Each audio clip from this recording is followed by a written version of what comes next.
Salut à toutes, salut à tous, bienvenue dans Hyperlink, votre cocktail de BD de pixels qui décortique l'actualité et l'écosystème de la pop culture. La dernière fois, on était sur un atelier potion. Aujourd'hui, on va causer charcuterie avec Search and Destroy, nouveau manga d'Atsushi Kaneko publié chez Delcourt Tonkam. Il s'agit d'un remake de Dororo, manga de Dark Fantasy du maître Osamu Tezuka. Et à mes côtés pour en parler aujourd'hui, nous avons deux fins limiers du manga. Cédric, comment vas-tu ? Bah écoute, ça va. Je sais pas si l'appellation Dark Fantasy pour Dororo, je l'aurais validé moi perso, mais ok, on va dire fair enough pour ce coup-là. On en parlera peut-être après l'enregistrement. À tes côtés, Pierre, comment ça va Pierre ? Coucou, eh bien déconfiné mais en couvre-feu mais en bonne santé. Voilà. En attendant d'être reconfiné peut-être. Exactement, un peu fatigué par la semaine mais on tient le coup pour cette critique, d'autant que on va parler d'un sujet passionnant. Grand sujet aujourd'hui, nous allons évidemment nous y jeter à corps perdu. Vous pouvez évidemment nous retrouver sur Twitter, sur YouTube, sur Twitch et sur Discord. N'hésitez pas à partager avec nous vos impressions sur Search and Destroy. Qu'en attendez-vous ? L'avez-vous lu ? L'avez-vous apprécié ?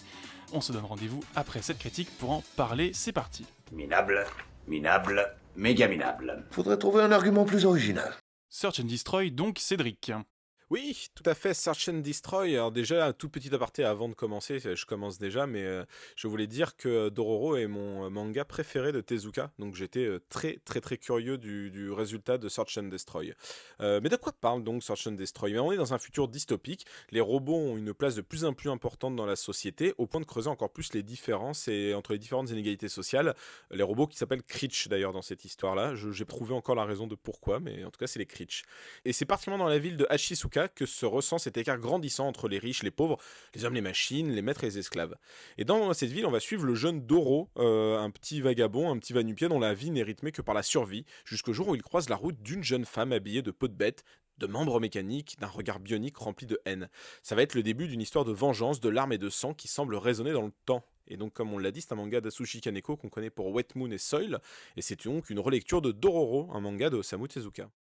Alors comme tu le soulignes, Search and Destroy est un remake de l'une des œuvres phares du maître Osamu Tezuka. Est-ce que cette vision proposée par Kaneko est réussie ? Alors pour moi oui, et pas qu'un peu. Déjà l'histoire tout simplement, elle reprend les éléments principaux de Dororo, donc de son grand frère, de son modèle, mais elle se permet plusieurs libertés afin de développer par exemple des personnages qui sont un peu effacés de l'histoire d'origine. Par exemple le père d'adoption du personnage principal, Yakimaru, qui a un développement plus intéressant dans le premier volume, ou même c'est important d'emporter une nouvelle vision, parce que dans cette vision-là, Yakimaru, le samouraï manchot, on va dire, de Dororo, est une femme cette fois-ci. En plus de ça, l'esthétique, on en reparlera je pense à un moment ou à un autre, mais Atsushi Kaneko, il a un sens esthétique très poussé, qui est dans la lignée des autres œuvres de ce que le mangaka nous a donné, c'est-à-dire qu'il y a peu de trames, sauf quelques trames un peu espèce comiques avec des petits points pour donner une espèce de matière supplémentaire. Le contour des persos est souvent très épais, il y a une travail de la ligne claire, il y a une mise en case qui est travaillée à partir de musique ou de film, parce que de l'aveu même de Kaneko, il ne lit plus de manga depuis qu'il a 15 ans et il ne veut pas s'inspirer des autres, donc il n'en lit quasiment plus. Il lit un peu de comics, mais ses grandes sources d'inspiration sont le cinéma et la musique qu'il écoute beaucoup pendant qu'il écrit. Et donc tout ça, ça donne une cohérence avec le genre du récit, qui passe d'un conte samouraï, d'un jidaigeki, comme on dit dans le cinéma, à une œuvre cyberpunk. Alors matinée de thématiques, on va dire, pseudo-communiste pour le visuel, dystopique pour le fond de l'histoire. Ça fait un peu penser, moi, personnellement, au Metropolis de Fritz Lang, et non pas Jacques, et à Blade Runner.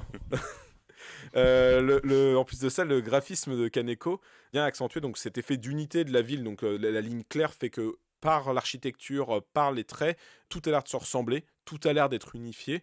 Ça donne quelque chose de très, justement, compact. Il y a pas de porosité dans cette ville, on n'a pas l'impression de pouvoir se déplacer, et en même temps, il y a un côté cité-monde un peu sale, usé, justement, l'épaisseur des traits dont je parlais permet de donner ce truc-là. Et ça contraste en plus avec la blancheur de la neige, parce que là, en tout cas, dans le premier volume, il neige tout le temps. Enfin, comme toujours pour moi chez Kaneko, c'est la mise en case qui est une réussite, jouant habilement avec le rythme, où on alterne avec des scènes d'action, avec des moments plus calmes, voire contemplatifs, en passant par de la comédie un peu prout-prout tagada, soin de soin. qui était un truc propre à Tezuka, hein, qu'il faisait déjà. Kaneko, je trouve, montre vraiment tout son savoir-faire de mangaka et il continue à s'inspirer des plus grands pour en régurgiter quelque chose qui n'appartient qu'à lui. L'exemple le plus simple pour moi, c'est la première scène d'action du récit qui se passe dans un restaurant où notre héroïne tranche à tout va et ça me fait penser à Kill Bill, je trouve, par le découpage et la manière dont il pense l'action, mais jamais il ne recopie les plans. Donc c'est assez réussi pour moi. On comprend bien que Search and Destroy est réussi en tant que manga et en tant qu'œuvre, tout simplement. Mais qu'en est-il de l'aspect remake ? Où s'arrête Tezuka pour commencer Kaneko ? Est-ce qu'il y a un intérêt à lire si on est juste fan de Tezuka ? Alors oui, c'est une des questions que je me posais dès le début, c'est est-ce qu'un fan de Tezuka, les fans purs et durs, ceux qui ne lisent quasiment que ça, bon, il n'y en a pas beaucoup, mais ils sont quelques-uns sur cette planète, est-ce que eux, ça pourrait leur parler ? Et je pense que oui, c'est un vrai remake qui pourrait parler aux fans. Déjà, le changement de genre, ça permet de concrétiser en fait certains aspects de Dororo. Dans Dororo, par exemple, Yakimaru voit son corps volé par 48 démons. La raison pour laquelle est volée n'est pas très précisée, et en fait, c'est juste qu'ils ont besoin d'un sacrifice humain et d'une partie de corps pour gagner en puissance. Là, on a des robots, et on en reparlera peut-être après, mais il y a des vraies raisons pour lesquelles les robots en ont besoin de ces parties de corps, et ça va jouer un nouvel enjeu dans le récit. En plus de ça, ça ajoute des coups donc, de réflexion supplémentaires, comme je viens de le dire, mais ça dénature pas pour autant les enjeux et les thématiques de l'œuvre d'origine. Donc là, on passe de l'époque Sengoku à un futur dystopique, mais pour autant, dans les deux cas, on est dans une période de trouble où les rapports de force amènent à un conflit, on sent que la révolution n'est pas loin, et en fait, c'est ce qui faisait l'un des vrais intérêts de Dororo, c'est que c'était un univers sombre où on sentait que les faibles étaient de plus en plus opprimés et qu'ils en avaient de plus en plus marre, quoi.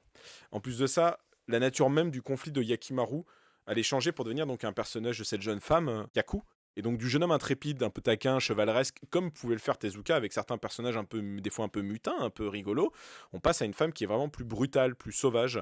On peut le voir par exemple dans la manière dont, quand il retrouve un membre, Yakimaru était très content.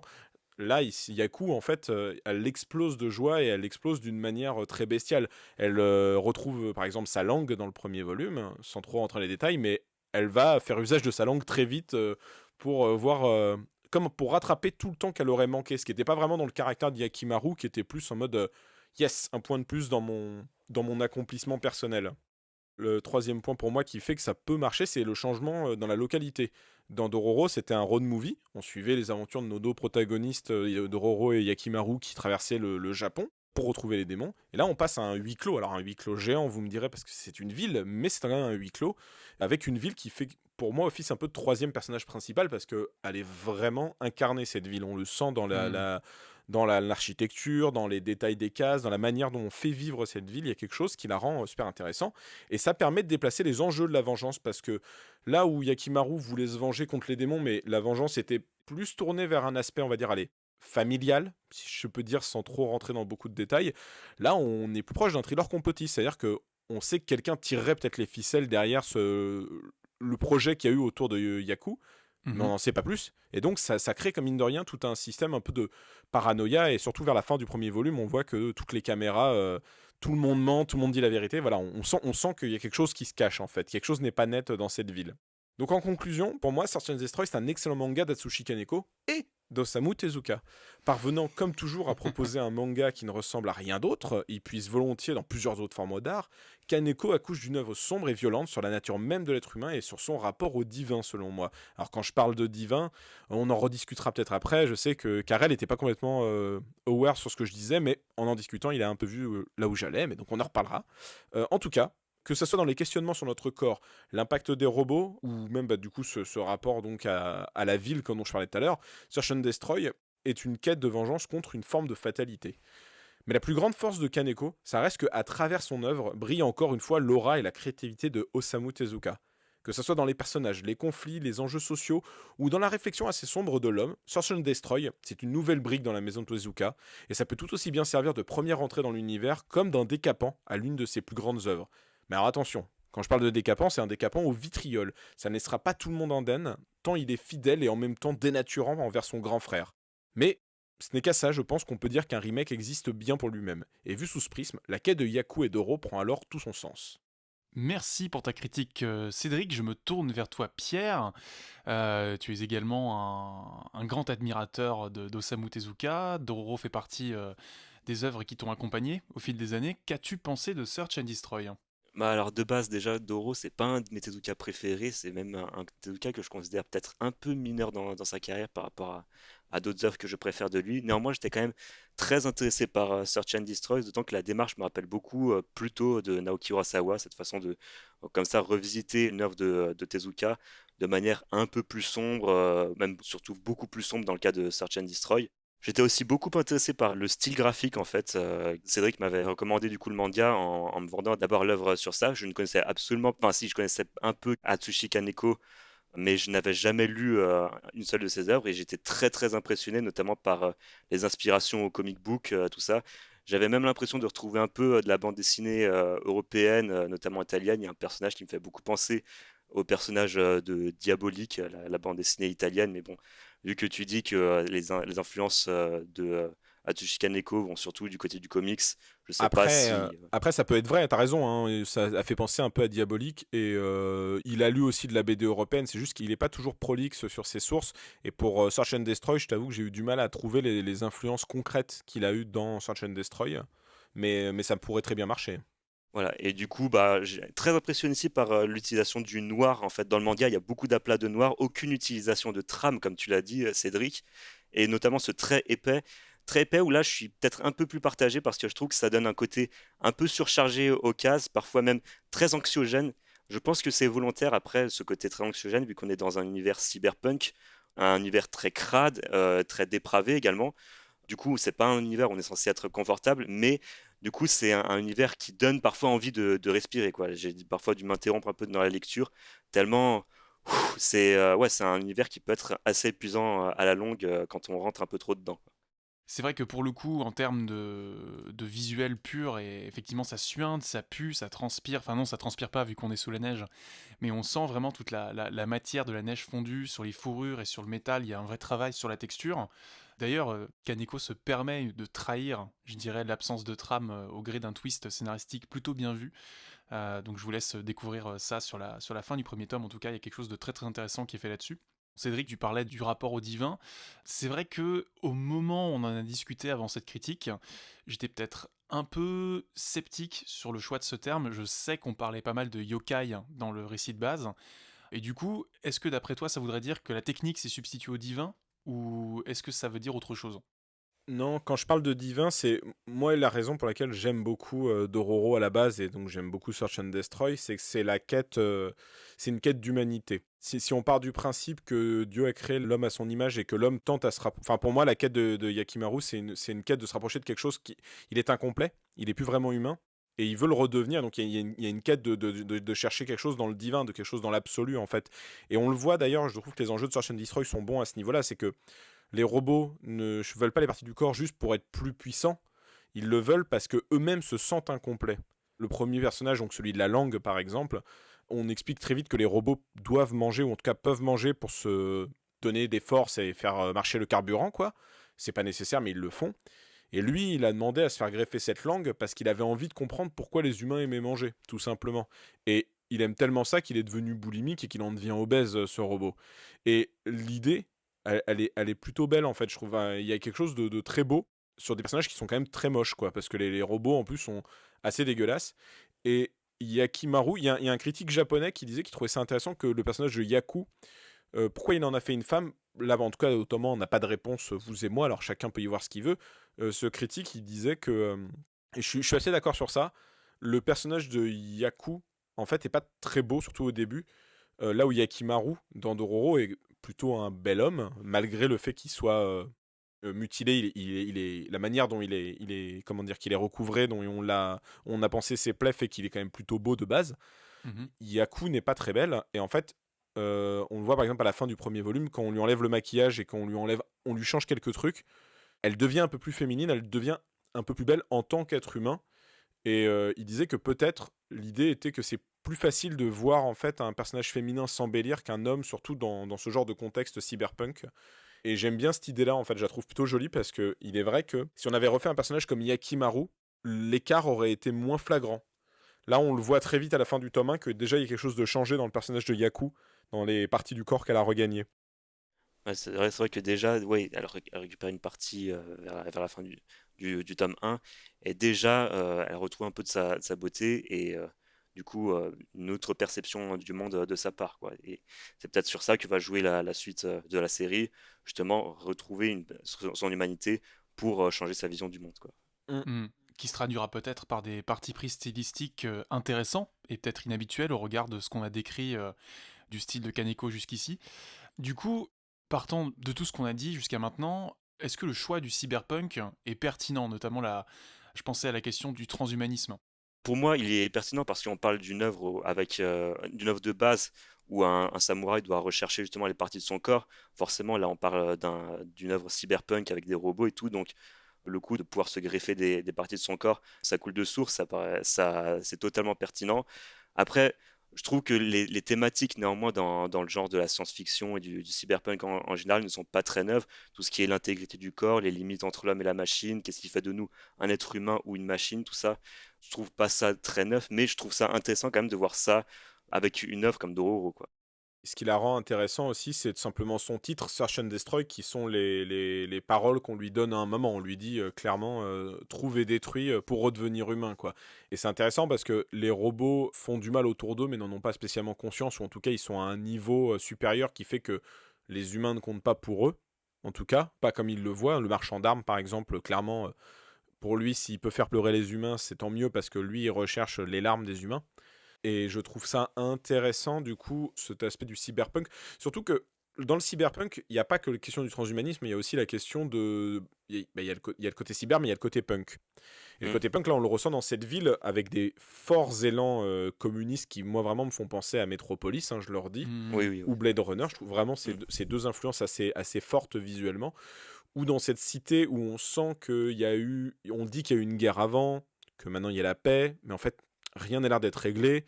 Doro, c'est un humain, il vit parmi les rats. Enfin, il y a quand même beaucoup de questionnements sur le côté très crado de cet univers-là, dont Yaku n'est qu'un rejeton supplémentaire, en fait. Et dans cette bataille, en fait, pour moi, pour retrouver son corps, il y a aussi peut-être une bataille pour se sublimer à cet univers un peu sale, quoi. Et je parle pas forcément de la beauté, je parle vraiment dans les actes. C'est-à-dire que dans ces actes de mort et de mise en scène, on voit qu'il n'y a aucun plaisir de déchiqueter par rapport aux méchants. Il y a plus son concept de search and destroy. Et à ce niveau-là, je trouve ça assez intéressant, cette vision qui est amenée. Mais justement, est-ce que, alors là, c'est une lecture que j'ai eue, moi je connais pas Dororo, hein. Personnellement, j'avais commencé l'anime à l'époque, au moment où tu en avais fait une critique d'ailleurs, dans l'émission, mais malheureusement, j'ai pas pu aller plus loin que ça. Il y a toute une esthétique de l'animalité, de la bestialité du personnage, notamment avec toute cette idée qu'elle est dans la neige, qu'elle grandit au contact des loups, des bêtes, elle chasse. Enfin, il y a un côté très prédateur là-dedans. Search and Destroy, c'est littéralement, t'as des objectifs, tu vas aller les chercher et les détruire pour récupérer ce qui est à toi, littéralement c'est à moi. Et on va avoir, comment dire, cette... Enfin, moi, j'arrive pas à y voir uniquement une reconquête de l'humanité. Je me demande si l'un des twists va pas justement jouer sur est-ce qu'en voulant à tout prix récupérer son humanité avec les outils de la robotique, elle va pas en perdre une partie, ou en tout cas, comment dire, perdre de vue quelque chose. Je me pose Hum, vraiment cette question-là. Reste à voir où vont aller les tomes 2 et 3, mais vu l'emphase qui est mise sur une certaine esthétique de la prédation, que ce soit avec la langue, que ce soit avec l'œil prédateur du marchand d'armes qui prend le beau et qui ne cherche absolument pas à le partager ou à le transmettre, il y a vraiment quelque chose là-dedans de l'ordre du 7 à moi, je le prends, qui renvoie presque au règne animal et qui me fait dire que est-ce qu'il n'y a pas une réflexion un peu métaphysique aussi là-dedans de finalement la technique qui nous aidait jusqu'à maintenant à nous affranchir de la nature, va finir par nous y renvoyer d'une manière ou d'une autre. Je sais pas où ça va aller, mais je me demande si vraiment cette question-là est pas aussi dans l'œuvre, à voir dans les tomes 2 et 3, ou si vous pensez que je divague complètement, mais pour le coup, je connais pas du tout l'œuvre de base.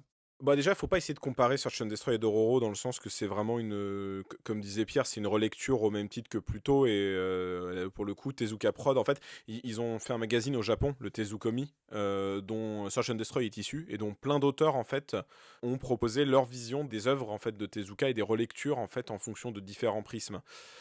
Kaneko, il a dit que clairement il a choisi Dororo parce que déjà il aimait beaucoup le personnage de Yakimaru et les enjeux de ce personnage-là de base. Dans le récit original, et il a dit aussi qu'il aimait bien parce que c'est un récit plutôt sombre et qu'il n'y en a pas beaucoup des récits assez sombres comme ça chez Tezuka, ou en tout cas des Mm. récits où même Tezuka lui-même rejette un peu Dororo, a rejeté Dororo à un moment en disant que le récit lui échappait, que ça devenait trop sombre pour lui, qu'il voyait pas trop où aller en fait avec ça. Et donc c'est ça qui rendait le truc intéressant. Kaneko, il aime aussi beaucoup le personnage de Blackjack et il a dit que son manga préféré était Ayako. Donc ça vous donne une idée du bonhomme en termes Oh là là. en termes de trucs. C'est-à-dire que il disait que par exemple chez Blackjack, ce qu'il aimait, c'est que la balafre, en tout cas en gros, représente la balance entre le bien et le mal et le beau et le mauvais. Enfin, voilà, il disait qu'il y a une ambivalence chez le personnage qu'il aimait bien, que le fait était le personnage est dans une balance tout le temps. D'accord. Et je pense que l'idée de Search and Destroy, c'est de dire que Yaku, elle est robotisée, effectivement, c'est une cyborg, elle veut redevenir humaine, mais je pense que l'humanité, elle se questionne à plein de points, parce que l'humanité, de base, enfin, on est des animaux, et tu le vois que les robots qui obtiennent une part humaine, en fait, ils s'animalisent un peu plus, effectivement, ils sont un peu plus bestiaux, ils sont un peu plus mauvais, mais ça veut pas dire que Yaku est mauvaise pour autant. Yaku, c'est plus un enfant qui doit réapprendre à vivre, surtout avec... quand tu as jamais eu de vraie langue ou de vrais bras et qu'on te les donne, comment tu vas faire pour t'y habituer? Et une des thématiques de la série, pas forcément de Dororo le manga, mais plus de la série de 2018, et qui est remis un peu dans Search and Destroy, c'est aussi... bon, bah c'est bien, quand t'es robotique, quand t'as pas de corps humain vraiment, tu peux te faire blesser, tu peux ne pas mourir, parce que tu n'as pas de quoi mourir, mais plus tu reviens humain, plus tu reviens mortel, et plus tu vas souffrir et t'affaiblir. Et donc, est-ce que tu veux aller au bout de ce chemin? Est-ce que tu veux aller jusqu'au bout, porter cette croix jusqu'au bout sur la chair, en fait, la chair et le sang, et est-ce que tu préférerais pas plutôt rester cybernétique? J'ai l'impression que Yaku dans le récit est incomplète et elle l'a toujours senti et qu'elle veut aller vers cette quête-là, quoi. Est-ce qu'elle va se perdre dedans? Je pense pas. Mais je pense que le monde va pas bien dans cet univers-là et que bah ça va péter hein, dans tous les cas. Ça va péter, peut-être ce sera le mot de la fin, à moins Pierre que tu veuilles rajouter quelque chose. Je pense qu'il y a une dimension peut-être dont on n'a pas assez parlé, c'est peut-être la dimension rapport au plaisir. C'est que Hmm. dans l'œuvre originale, Yakimaru était privé des membres de son corps, mais les démons n'utilisaient pas les membres de Yakimaru pour vivre, alors que là, c'est le cas des démons de Search and Destroy, et à chaque fois, ils l'utilisent vraiment pour vraiment ressentir les plaisirs humains, comme le sens du goût, le sens de la vue, etc. Il y a un peu ce rapport de comment un cyborg peut ressentir des choses comme un humain. Est-ce qu'il peut ressentir du plaisir au même titre qu'un être humain? Non, mais surtout que tu as raison sur un truc, et ça rajouterait peut-être aussi pourquoi c'est une femme, c'est que on sait que par exemple le plaisir sexuel féminin est souvent plus important en termes d'intensité. Est-ce que c'est pas volontaire? Parce que j'extrapole, j'ai pas lu le tome 2 et le tome 3, mais on sait pas quelles sont les parties de son corps qui ont été volées. Est-ce que ses organes sexuels lui ont été pris? Est-ce qu'on va pas trouver un moment sur un robot qui se les ait fait greffer pour obtenir du plaisir? Enfin, il y a des questionnements qui sont assez intéressants, effectivement, sur la notion de sens et de sensitif. Elle a pas de peau, elle a pas de toucher. Elle a pas de bras, elle a pas de jambes. Là, elle a recouvré des sens pour l'instant. Mais est-ce que, par exemple, sa peau, dans le récit original, par exemple, Yakimaru n'a pas de peau. C'est un des démons à la peau. Est-ce que là, la peau de Yaku est une peau? Parce que c'est aussi un des autres mystères, c'est que par rapport au récit original, Yakimaru, on le voyait bébé. On savait ce qui lui avait été pris. Là, on n'a pas vu à quoi ressemblait Yaku au début. C'est ce que je disais dans ma critique. Il y a un mystère sur les origines de l'état de Yaku, en fait, dès le début. Alors que Tezuka ne mettait aucun mystère, parce que le premier chapitre explique tout de suite pourquoi il n'a plus de corps. Oui, on ne sait pas vraiment d'où ces membres du corps de Yaku sortent dans l'histoire, d'autant que on imagine que ces robots peuvent très bien vivre sans les parties du corps de Yaku et que finalement ils les dérobent vraiment par pur plaisir. Et même, ils expliquent à un moment, il y en a un qui dit comment t'as eu cette partie de corps humain, et il lui dit, si je le dis, en gros, je vais avoir des ennuis, on va se faire tuer, quoi. Donc, ça sent vraiment le truc complot, comme on pouvait trouver, justement, encore une fois, dans Fritz Lang, par exemple, dans Metropolis, ou dans Blade Runner, ou dans ces villes grouillantes de monde, il y a des instances qui nous dépassent et qui contrôlent peut-être des choses dans l'ombre, quoi. Ouais, et là on boucle la boucle avec le cyberpunk et peut-être aussi le potentiel politique du récit qu'on ne peut que deviner pour l'instant. Merci à vous deux pour cette critique de Search and Destroy. Je pense qu'on a livré un panorama assez large. Peut-être un petit mot pour conclure, Pierre, Cédric? Moi, je dirais juste que pour l'instant, le personnage de Doro est un peu en retrait, mais un gamin avec une petite chapka révolutionnaire, je sais pas ce qu'il lui réserve, je sais juste que dans Dororo, le personnage de Dororo était souvent assez énervé et amenait souvent les gens à la révolte ou à la colère, en tout cas, contre certaines formes de pouvoir. Donc, à voir ce que ça va peut-être donner pour la suite. Est-ce que Kaneko va en faire quelque chose ? Je ne sais pas, je suis très intrigué pour voir ça. Affaire à suivre donc, merci à vous deux. Vous pouvez nous retrouver sur Twitter pour échanger avec nous à ce sujet, nous retrouver dans les commentaires sur YouTube, nous retrouver également sur Twitch et sur Discord pour échanger avec nous. Merci une fois encore Cédric, merci une fois encore Pierre, on se dit à très bientôt et on souhaite une très bonne journée, une très bonne soirée. Ciao. À plus.